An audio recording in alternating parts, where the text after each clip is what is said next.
valinnaismusiikin tuntia. Selvitetään.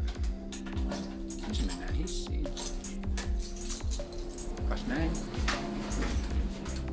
Valitaan kerros.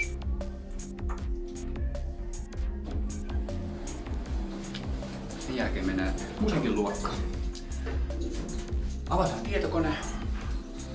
Mahdollisesti tulostetaan uutta materiaalia, viritellään soittimia, semmoista normaalia juttua.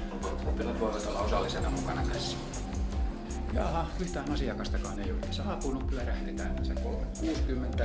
Näillä mennään. Sen jälkeen mennään musaluokkaan. Huomataan, että sali on tummunut, eli tuli on sammunut. Ei tämä mikään huumorifilmi pitäisi olla, mutta ehkä tästä sellainen tulee.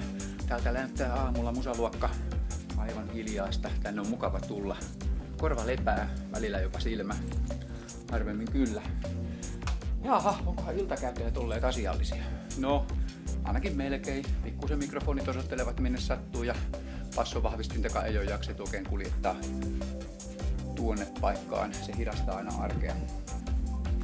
Ei siinä mitään, jatkan kohta. Otetaan koneet päälle täältä, mistä jokainen tietää, missä kone istuu ja seisoo. Ja paukautetaan virrat päälle ja tuolta sitten vielä virtakytkimästä.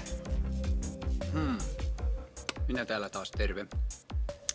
Seuraavaksi mä ruvetaan harjoittelemaan, katsomaan ensin äänen fysikaalista ilmiötä tässä alkutunnissa pieni hetki. Ja ruvetaan tutkiskelemaan sitten pinnan alla biisiä, johon on erinäköisiä sovituksia.